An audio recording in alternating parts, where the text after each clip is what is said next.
1962 میں پاکستان نے اپنا پہلا راکٹ فضا میں بھیجا جس کا نام تھا رہبر 1 اور یہ راکٹ کامیابی کے ساتھ سپیس میں گیا اور اس وقت تک نہ ہندوستان میں وہم و گمان میں بھی نہیں تھا وہاں سپیس کا کوئی پروگرام، حتیٰ کہ چائنا میں بھی سپیس کا کوئی پروگرام نہیں تھا۔ اور اس 5 لوگوں کے ان بڑے لوگوں کے اس سرپرستی میں پھر اسپارکو نے بہت ترقی کی اور پھر آپ حیران ہوں گے کہ تقریباً 70-71 کی دہائی تک، ایکچولی 65 تک تو بہت زیادہ، مگر 70 تک آپ کو یہ فگر سن کے حیرانی ہوگی، تقریباً 200 راکٹ پاکستان کے اسپارکو نے اسپیس میں بھیجے۔ پاکستان اس وقت پاکستان کے 7 سیٹلائٹ فضا میں موجود ہیں جن میں سے شاید کسی وجہ سے ایک آپریشنل نہیں ہے اور 6 سیٹلائٹ جو ہیں وہ فضا کے اندر کام کر رہے ہیں۔ تو آپ بالکل یہ نہ سمجھیے کہ پاکستان کا سپیس پروگرام کوئی معمولی پروگرام تھا۔ لیکن پھر آگے کیا ہوا؟ آگے یہ ہوا کہ 1965 کی جنگ آ گئی اور اس کے بعد 1971 کا سانحہ ہو گیا اور پتہ نہیں کیوں پاکستان کی جو پرائورٹیز تھیں وہ سائنس اینڈ ٹیکنالوجی سے شفٹ ہو کر ڈیفنس اسٹریٹجیز پر چلی گئیں، حالانکہ جو سپیس کا پروگرام تھا یہ ڈیفنس کے پوائنٹ آف ویو سے بھی باقی قوموں سے ہمیں سپیریئر کر دیتا ہے۔ آپ امیجن کریں اگر سپیس آپ کے کنٹرول میں ہوتی ہے تو آپ اپنی سرویلنس اور اپنی جو ہے دشمن کی مانیٹرنگ، اور دشمن کا لفظ تو عجیب سا ہی ہے، مطلب کہ پوری دنیا کی مانیٹرنگ آپ کر سکتے ہیں اور آپ کی دفاعی صلاحیتیں بہت بڑھ سکتی ہیں۔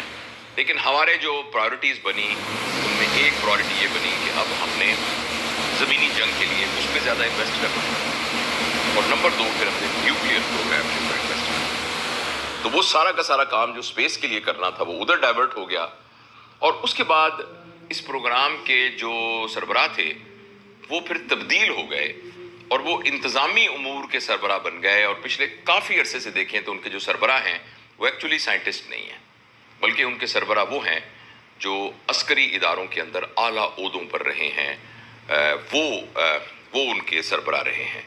تو یہ پاکستان کی سپیس کی کہانی ہے۔ اس کام میں جتنا پیسہ ڈالنا چاہیے تھا، اس میں جس طرح کے بندوں کو ہونا چاہیے تھا وہ بندے اس میں نہیں رہے۔ ہمارا پوٹینشیل باقی تمام سے، چین سے بھی اور ہندوستان سے بھی اور سب سے آگے جانے کا تھا۔ اب ڈاکومنٹ یہ کہتا ہے کہ پاکستان کے سپیس پروگرام اسپارکو نے ایک ہدف سن 224 یعنی اگلے سال اور ایک ہدف 2040 تک کا مقرر کیا ہے کہ جس میں اب دوبارہ ڈیولپمنٹ کر کے سپیس کو انوائرمنٹ کے لیے اور کمیونیکیشن کے لیے ایک سازگار ٹول کے طور پر سپیس کے اندر پریزنس کو استعمال کیا جائے گا۔ تو اللہ کرے کہ یہ سارا پروگرام اس طریقے سے طے ہو جائے۔ لیکن میرے پیارے بہنوں اور بھائیوں، ہم نے بتدریج اپنے آپ کو ڈیٹیریوریٹ کیا ہے۔ ہم نے بتدریج اپنی ایئر لائن کو، جو انٹرنیشنل ایئر لائن تھی، اس کو بالکل یعنی اس کا برا حال کر دیا ہے۔ ہماری ریلوے ریئلی رائل ریلوے ہوتی تھی۔ مجھے یاد ہے میں چھوٹا سا تھا تو کبھی کبھی یہ ہوتا تھا کہ ہم پیسے اکٹھے کر کے والد صاحب کچھ ہالیڈیز کو اس طرح ارینج کرتے تھے کہ ہم ایئر کنڈیشن وہ کوپے لیتے تھے، تو وہ کیا عالی شان قسم کا وہ سفر ہوتا تھا اور اتنا محفوظ سفر ہوتا تھا۔ ہماری جو گورنمنٹ ٹرانسپورٹ بس سروس تھی وہ اتنی اچھی تھی، ہماری پوسٹل سروس اتنی اچھی تھی۔ تو ہم نے اس کو بتدریج خود تباہ کیا۔ اس کے سب لوگ ذمہ دار ہیں، ہم سب ذمہ دار ہیں۔ اور اب جو ہے اس قسم کی مزاحیہ باتیں کرنے کی بجائے، اس قسم کی ایسے اپنا خود اذیتی کی بجائے ہمیں دیکھنا چاہیے کہ اب کیا کریں، اب ہم کس طریقے سے ایز این انڈیویجول اس پوری دنیا میں جو دوڑ لگی ہوئی ہے اس میں کس طریقے سے ہم دوبارہ سے اپنے ٹریک میں بھاجیں۔ ہم دیکھ رہے ہیں دوسرے میں ٹریک میں جو بھاگ رہا ہے وہ کتنا تیز بھاگ رہا ہے، ہم یہ کیوں نہیں دیکھتے کہ میرا ٹریک تو خالی پڑا ہے، میں اپنے ٹریک پر میں کیوں نہیں بھاگ رہا۔ آپ کو پتا ہے جیسے کسی ملک میں جانے کے لیے ویزا لینا پڑتا ہے، سپیس پہ جانے پہ تو کوئی ویزا نہیں لینا پڑتا، چاند پہ جانے پہ بھی کوئی ویزا نہیں لینا پڑتا۔